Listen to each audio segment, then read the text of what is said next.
নমস্কাৰ, মই ৰঞ্জন চৌধুৰী। একচুৱেলি অভিভাৱকৰ ভূমিকাটো কি হ'ব লাগে? অভিভাৱক সদায় সন্তানক সাহস গোটাব লাগে।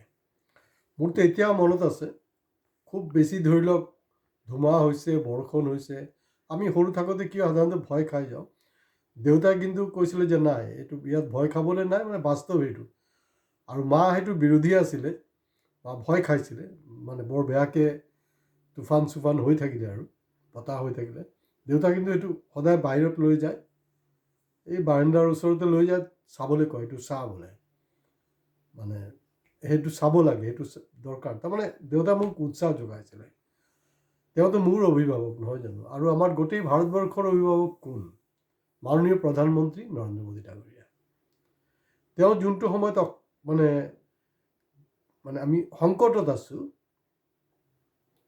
তেখেতে কৈছে যে এইটো সংকটৰ সময়ত, কিন্তু তেওঁতো অভিভাৱক হিচাপে ক'ব নালাগে। কাৰণ তেওঁ মানে মোদী হে তো সব কুছ মুমকিন হে, মোদী গ্যাৰেণ্টি, 1 পেজ আপোনাৰ ফুল এড থাকে, দেখিছে নহয় আপোনালোকে? মানে পাৰ্লামেণ্ট ইলেকশ্যনলৈকেও কিন্তু সেইটো চলিছিলে, মানে মোদী গ্যাৰেণ্টি। তো গ্যাৰেণ্টিৰ কি হ'ল সেইটো আৰু কোনো নোখোজে আৰু। সেইকাৰণে চাগে কংগ্ৰেছক 5টা গ্যাৰেণ্টি দিছে, জানে সেইটো ইলেকশ্যনৰ পিছত চবে পাহৰি যাব। মোদীৰ যদি 1 পেজ গ্যাৰেণ্টিৰ খবৰ নাই লোৱা মানুহে, তো কংগ্ৰেছৰ 5টা গ্যাৰেণ্টিৰ কি ডাঙৰ খবৰ ল'বলৈ আছে? এতিয়া তেওঁ প্ৰথমবাৰ, তাৰমানে যেতিয়া আমাৰ হেৰি হ'ল, নোটবন্দী হ'ল, নোটবন্দীত কি বুলি কৈছিলে যে মাত্ৰ 50 দিন সময় দিয়ক।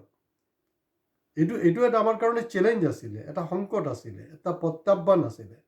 মাত্ৰ 50 দিন সময় দিয়ক, যদি মই এইটো সমাধান কৰিব নোৱাৰোঁ, তেতিয়াহ'লে মানে যিকোনো চাৰিআলিত লৈ আপোনালোকে মোক যি শাস্তি দিয়ে দিব পাৰে।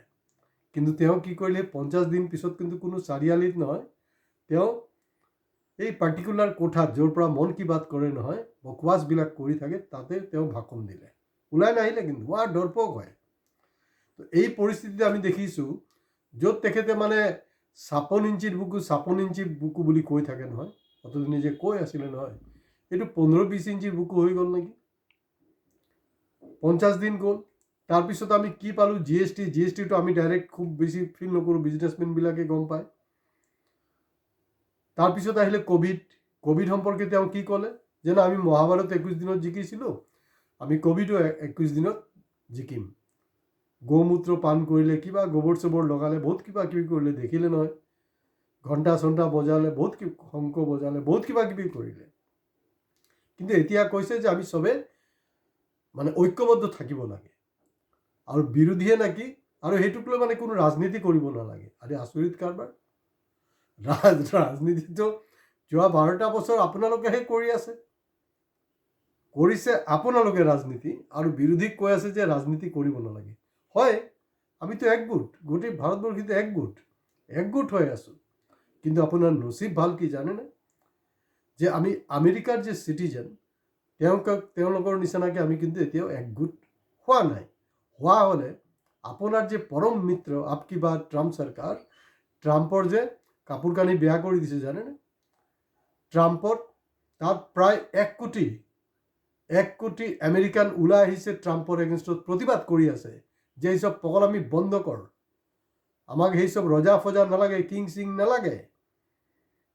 কিন্তু ইণ্ডিয়াত তেওঁ এইবিলাক কৰি আছে। বিভাজনৰ ৰাজনীতিটো কোনে কৰিছে? তেখেতেহে কৰিছে। আজি এই য'তে নিৰ্বাচনী সভালৈ গৈছে, তাতে গৈ চাব, একেবাৰে নেহৰুৰ পৰা ষ্টাৰ্ট কৰি ৰাহুল গান্ধী, গৌৰৱ গান্ধী, চবক 14 গোষ্ঠী উদ্ধাৰ কৰিছে। তো ৰাজনীতিটো কোনে কৰি আছে? অলপতে তেওঁ মন কি বাত ক'লে। তো মন কি বাতৰ ওপৰত আমি ইয়াৰ আগতো কেইবাটা এপিছড কৰিছোঁ, নকৰা নহয়, কিন্তু আৰু বেছি ইম্পৰ্টেণ্ট বস্তু থাকি যায় নহয়, সেইকাৰণে এইবিলাক প্ৰতি মাহত মই মন কি বাতৰ উত্তৰটো নিদিওঁ। সেইবিলাক আচলতে অপজিশ্যনে দিব লাগে। তো মই ৰাইজৰ হয়তো উত্তৰ দিব বিচাৰি আছোঁ। তো মন কি বাত যেতিয়া ওলাইছে, তেতিয়া আমি আশা কৰি আছিলোঁ যে এবষ্টেণ্ট ফাইলছটো সম্পৰ্কে কিবা তেওঁ ক'ব, খোলাচা ক'ব যে নাই, মই একদম বালক ব্ৰহ্মচাৰী, ফালনা কিবা, একো নাই কোৱা। মাজত তেওঁৰ ওপৰত কণ্ট্ৰভাৰ্চি আহিলে, কণ্ট্ৰভাৰ্চি নাই, এইবিলাক হয়, কিবা মানে ৰটিছে, মানে কিবা এটা ঘটিছে আৰু, নঘটাকৈ একো নৰটে আৰু। তেওঁ স্মৃতি ইৰাণীৰ লগত কিমান মিতিৰালি দেখিছে নহয়। মই নিজে সচকুত দেখিছোঁ। তেওঁৰ লগত যে যুগলবন্দী আজিৰ নহয়, 2026 নহয়, 2006 পৰা মই তেওঁৰ নিজৰ সভাত য'ত নৰেন্দ্ৰ মোদী আৰু স্মৃতি ইৰাণী আছিলে, মই দেখিছোঁ নহয় একেবাৰে ওচৰৰ পৰা তেওঁলোকক, শুনিছোঁ নহয় দুইজনকে। তাৰপিছত আহি গ'ল কিবা ৰংগনা কানাবত নে কিবা, এইবিলাক উচ্চাৰণ কৰিবলৈ দিগদাৰ, নাম চাম কিবা কিবি আৰু। যিজনে কৈছিলে যে 2014 পিছত বোলে ইণ্ডিয়া প্ৰথম স্বাধীন হ'ল, মনত আছে নিশ্চয় আপোনালোকৰ। কোনোবা CISFৰ মহিলাই যে কাণতলীয়া চৰ মাৰিছিলে নহয় কংগনা ৰাণাৱতৰ, সেইটো মনত আছে চাগে। শেহতীয়াকৈ তেওঁৰ লগত নাৰী এপষ্টাইন ফাইলটো বাদেই দিয়ক, ইণ্ডিয়াতো 3জনকে ওলাই গ'ল। স্মৃতি ইৰাণী, ৰংগনা আহি গ'ল, কংগনা মংগনা কিবা, এই চব মানে মাথা বেয়া কৰি দিছে নামবিলাক চিধা চিধি থ'লে হ'ল, সতী মতি জ্যোতি এইবিলাক থৈ দিলে হ'ল, কি লেঠা। তাৰপিছতে আপোনাৰ শেহতীয়াকৈ মানে হিন্দীৰ এজন ভাল লেখিকা, তেওঁৰ লগত কথা বতৰাবিলাক আহিছে।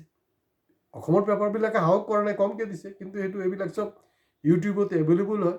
বেছি ফেচবুকত দৌৰি নাথাকিব, ইউটিউবত চাব। এতিয়ালৈকে কোনোবাই কৈছে নেকি কওকচোন এপষ্টাইন ফাইল যে অসমত? নাই কোৱা, আমিয়ে কম এইবিলাক কথা। তো কথাটো হ'ল যে তেওঁ ইজৰাইলত গৈ কি বুলি কৈছিলে?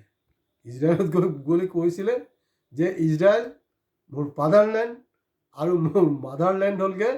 মাদাৰলেণ্ড বুলি কওঁতে বেয়া মানে বুলি আৰু এটা বেয়া গালি আছে নহয়, সেইটো মুখত আহি যায়। আৰু কি কৰিব, উপায় নাই। তথাপি মানে ৰক্ষা কৰিছোঁ কোনো ৰকম, হৰিৰ নাম লৈ আৰু ৰখাই দিছোঁ আৰু। মাদাৰলেণ্ড আৰু কিবা মাদাৰলেণ্ড ইণ্ডিয়া। তো কথাটো হ'ল যে যেতিয়া ফাদাৰলেণ্ডে যুদ্ধ কৰিব, জেং কৰিব, কোনো দৰকাৰ নাছিলে কিন্তু ইৰাণৰ লগত কোনো পাংগাবাজি কৰা। তেতিয়াতো মাদাৰলেণ্ড আৰু তাৰ লগত যিবিলাক আমাৰ নাজাইজ মানে আমি সন্তান, নাজাইজ সন্তান কোন? আপুনি বা মই নহয়, যিকেইটা মোদীৰ ভক্ত, দিনে ৰাতি মানে ভৰি চেৰিকিবলৈ প্ৰস্তুত, এইবিলাক নাজাইজ নহয় নেকি? কাৰণ যশোদা বাইনতো কোনো সন্তানেই নাই, তেওঁৰ নিজ পত্নীতো কোনো সন্তানেই নাই, তেওঁ কাৰ লগত কিবা কিবি ফুং ফাং কৰি আছে, এইবিলাকতো সময়ে সময়ে ওলাই আছে। আৰু এই কথা বতৰাবিলাক মই কৈছোঁ তেনেকুৱা নহয়। বিজেপিৰ বৰিষ্ঠ নেতা স্বামী ডাঙৰীয়া তেখেতে কৈছে, তেখেতক কিন্তু হিম্মতে নাই তেওঁৰ ওপৰত কিবা মানহানি কেছ কৰিবলৈ বা তেখেতক পাৰ্টিৰ পৰা উলিয়াই দিবলৈ। তেখেতে কৈছে, কিন্তু কোনো কোৱা নাই। এতিয়া গতিকে নাজাইজ সন্তানবিলাকৰ তেনেকুৱাই হ'ব। আৰু তেওঁ কৈছে ইউনাইটেড থাকিবলৈ। ইউনাইটেড কেনেকৈ থাকিম আমি? বিভাজনৰ ৰাজনীতি কৰিব আপুনি, দিনে ৰাতি আপুনি হিন্দু মুছলমান কৰি থাকিব, গালি পাৰি থাকিব, যি খুচি কৰি থাকিব। তাৰপিছতো মানে আমি সহ্য কৰি আপোনাৰ ইউনিটিটো দেখাব লাগিব। এতিয়া লেটেষ্ট পজিশ্যনটো কি জানেনে? মানে এই যে গেছৰ যে নাটনি, পেট্ৰলিয়াম প্ৰডাক্টছৰ, সেইটোক লৈ মানে আপুনি কোনো RTI কৰিবই নোৱাৰিব, এইটো নেকি এণ্টি নেশ্যনেল হৈ যায়। দেশৰ ছিকিউৰিটিৰ কথা, কিহৰ ছিকিউৰিটিহে? গোটেই মানে আমেৰিকাৰ লগত যোনটো ডিল হ'ল, সেই ডিলৰ যোগেদি কিন্তু আমাৰ যি সাৰ্বভৌমত্ব আছে গোটেইটো শেষ কৰি পেলালে। আৰু দেশ স্বাধীন হোৱাৰ পিছলৈকে আজি কপতি মানে এনেকুৱা নিষ্কৰ্ম আৰু অপদাৰ্থ প্ৰাইম মিনিষ্টাৰ ইণ্ডিয়া কেতিয়া পোৱা নাই।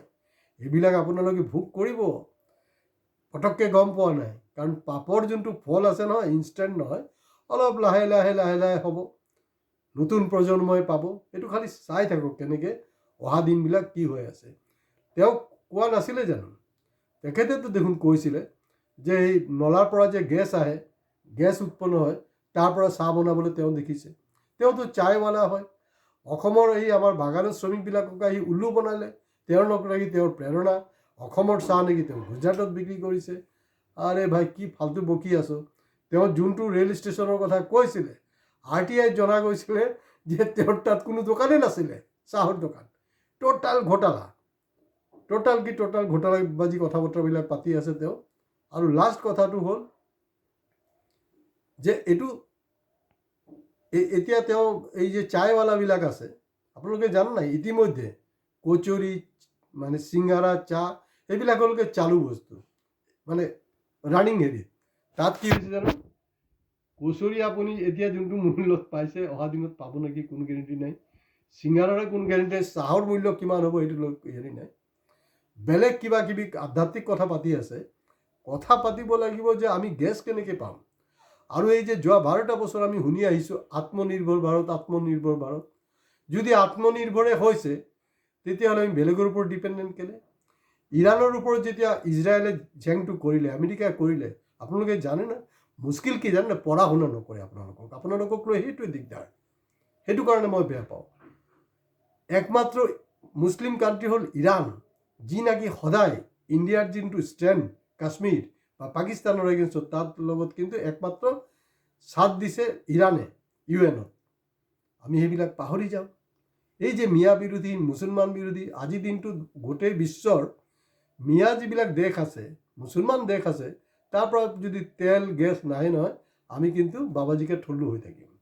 তো গতিকে আজি ইয়াতে শেষ কৰিছোঁ। আমি নিশ্চয় এক হৈ থাকিম। প্ৰথমতে মোদী আৰু তেওঁৰ যিবিলাক চেলা চামুণ্ডা আছে, অমিত শ্বাহ হওক, তেওঁলোকে ইউনাইটেড থাকক, তেওঁলোকে অলপ শান্তভাৱে দেশখনক চলাবলৈ চেষ্টা কৰক। এইটো সঁচাকৈ সংকটৰ সময়ত।